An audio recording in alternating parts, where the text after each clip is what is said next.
El Señor esté con ustedes. y con tu espíritu. Evangelio de nuestro Señor Jesucristo según San Marcos. Gloria a ti, Señor. Jesús salió con sus discípulos hacia los poblados de Cesarea de Filipo y en el camino les preguntó: ¿quién dice la gente que soy yo? Ellos le respondieron: algunos dicen que eres Juan el Bautista, otros Elías y otros alguno de los profetas. ¿Y ustedes? ¿Quién dicen que soy yo? Pedro respondió: tú eres el Mesías. Jesús les ordenó terminantemente que no dijeran nada acerca de él y comenzó a enseñarles que el Hijo del Hombre debía sufrir mucho y ser rechazado por los ancianos, los sumos sacerdotes y los escribas, que debía ser condenado a muerte y resucitar después de 3 días. Y les hablaba de esto con toda claridad. Pedro, llevándolo aparte, comenzó a reprenderlo. Pero Jesús, dándose vuelta y mirando a sus discípulos, lo reprendió diciendo: retírate, ve detrás de mí, Satanás, porque tus pensamientos no son los de Dios, sino los de los hombres. Entonces Jesús, llamando a la multitud junto con sus discípulos, les dijo: el que quiera venir detrás de mí, que renuncie a sí mismo y cargue con su cruz y me siga, porque el que quiera salvar su vida la perderá, y el que pierda su vida por mí y por la buena noticia la salvará. Palabra del Señor. Gloria a ti, Señor Jesús.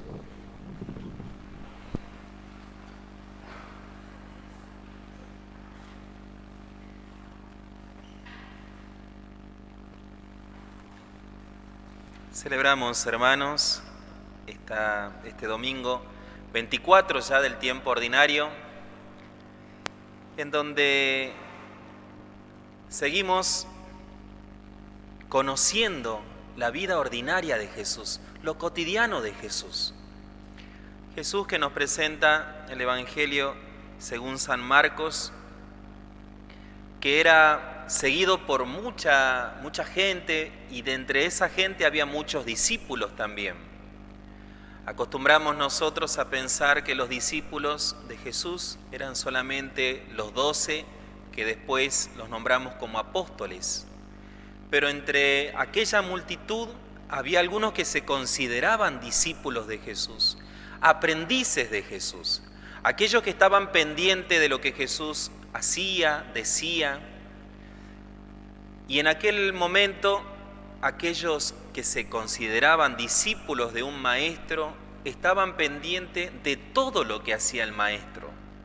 No es que solamente acudían a una hora frente al maestro para recibir sus enseñanzas, sino que permanentemente estaban tomando nota, ¿no?, de lo que decía y hacía su maestro. Incluso, muy curioso, porque intentaban imitar al maestro en todo. Incluso, como les digo, hasta cómo dormía el maestro. Se aprendía de todo lo que hacía el maestro. Jesús, como buen maestro también, empieza a enseñarles a aquellos discípulos cómo debe ser ese seguimiento. En primer lugar les pregunta, ¿no?, ¿qué dice la gente sobre el Hijo del Hombre? ¿Qué dice la gente sobre mí?, está diciendo Jesús. Algunos dicen que eres Elías, otros dicen que eres alguno de los profetas. Y Jesús luego les pregunta a aquellos discípulos: ¿y ustedes qué dicen de mí? Pedro, tomando la palabra, le dice: tú eres el Cristo, tú eres el esperado, el Mesías, el Hijo de Dios vivo. Y Jesús es como que ya queda conforme con esa pregunta, o esa respuesta más bien que le hizo Pedro, y él sigue anunciando lo que iba a suceder después en aquella entrega de cruz. Pedro, nuevamente tomando la palabra, cuando escucha ese anuncio de la muerte de Jesús, le dice: no, yo no voy a permitir, ¿no?, que eso pase. Ve tras de mí, le dice Jesús, aquel que lo había pronunciado como el Salvador. Este seguimiento a Jesús, que requiere también de nosotros como sus discípulos, seguir esos pasos que Él nos indicó. El seguimiento de Jesús tiene unos previos pasos. Dice el Evangelio de hoy: aquel que quiera venir en pos de mí, detrás de mí, que renuncie a sí mismo, que cargue con su cruz y luego sí me siga. Renunciar a sí mismo requiere en primer lugar conocerse a uno mismo. No podemos renunciar a algo que no conocemos. No podemos dejar de lado aquello que no conocemos. Por eso, sabiamente, el Señor nos ha dejado dentro de los pasos para la confesión un examen de conciencia. El examen de conciencia nos va a permitir conocernos. No solamente decir, bueno, a ver, no hice esto, no hice lo otro, sino también que el examen de conciencia nos va a permitir lo que sí hicimos. Hice esto por aquel que lo necesitaba, hice esto otro por mi familia, pude ofrecer mis oraciones, pude dejar aquel pecado que me tenía atado de hace tiempo. El examen de conciencia no es solamente para ver las cosas malas que cometemos, sino también para reconocer todo lo bueno que sí hacemos. Renunciar a sí mismo requiere conocerse a sí mismo. No vamos a poder renunciar a alguna situación de pecado si en primer lugar no conocemos cuál es la raíz de ese pecado. Cuáles han sido los fundamentos, aquello donde se cimentó aquella falta. Renunciar a sí mismo. Es hermoso pensar en cuántos padres de familia, amigos sinceros, cómo renuncian a sí mismos para ver felices a aquellos a los que aman. Yo recuerdo estando cuidando a un sacerdote enfermo. En una oportunidad íbamos dos muchachos a cuidarlo, ¿no? 2 estudiantes. Y uno de esos estudiantes venía con alguna enfermedad pulmonar y le costaba, ¿no? El otro muchacho que iba conmigo tenía una enfermedad pulmonar que le costaba muchas veces caminar muchas cuadras, ¿no? Se agitaba, de repente devolvía la comida que había consumido, o sea, tenía algunas dificultades. Pero este sacerdote anciano tenía muchas más dificultades, ¿no? A mí me faltan los dedos de las manos para contar todas las enfermedades que a diario padecía este sacerdote. Sin embargo, él, cuando se entera de que este muchacho que iba conmigo a cuidarlo tenía esa enfermedad pulmonar y que se agitaba, se hacía muchas cosas, él mismo le pidió que ocupase la cama donde él estaba postrado para él ponerse a servirlo. Él mismo dejó su lugar para darle el lugar a este muchacho, a este joven, pero lo hizo por amor. Pienso en mi propia mamá, cuántas privaciones tuvo de sí misma para poder vernos felices a sus hijos. Abuelos, ancianos y, como les digo, amigos sinceros que por ver felices a sus amistades son capaces de hacer cualquier cosa, pero cosas buenas. Eso es negarse a sí mismo. Una madre, un padre que se priva de algún gusto a lo mejor por dárselo a sus hijos, a sus nietos. ¿Cuántos ejemplos podemos encontrar en nuestra misma familia, hermanos? Eso es renunciar a sí mismo. Renunciar a los propios caprichos, incluso, como les digo, a los propios gustos, por darle gusto a los demás. Cuánta alegría sentimos cuando vemos alegres a aquellos a los que amamos. renunciar a sí mismo, cargar la cruz, nos dice el Señor. El conocerse a sí mismo nos permitirá también conocer nuestra cruz. Nosotros con liviandad nombramos alguna enfermedad o alguna situación complicada, decimos, no, ese ya es mi cruz, ¿no? Esa es la cruz que tengo que cargar.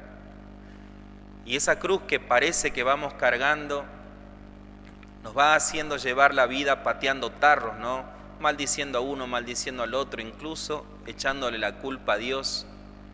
La cruz siempre servirá para la salvación de nuestra alma, no para nuestra perdición. Si esa enfermedad que estoy padeciendo, si aquella situación conflictiva en mi hogar, en mi vida diaria, me está llevando a perderme el cielo, entonces esa no es mi cruz y eso no estoy cargando la cruz que el Señor me invita a cargar. ¿Cuántas situaciones conflictivas de la vida nos están haciendo perder el cielo? Porque estamos maldiciendo a medio mundo. Y si estoy por la vida pateando tarro, maldiciendo esto, maldiciendo lo otro, claro que no estoy cargando esa cruz. Claro que esa cruz no está siendo para mi salvación. Por eso la necesidad, como les digo, de conocer nuestra propia vida. Conocernos a nosotros mismos nos va a permitir conocer cuál es la cruz que el Señor me dejó para alcanzar el cielo. Y esa cruz que el Señor me dio para alcanzar el cielo, entonces la debo cargar.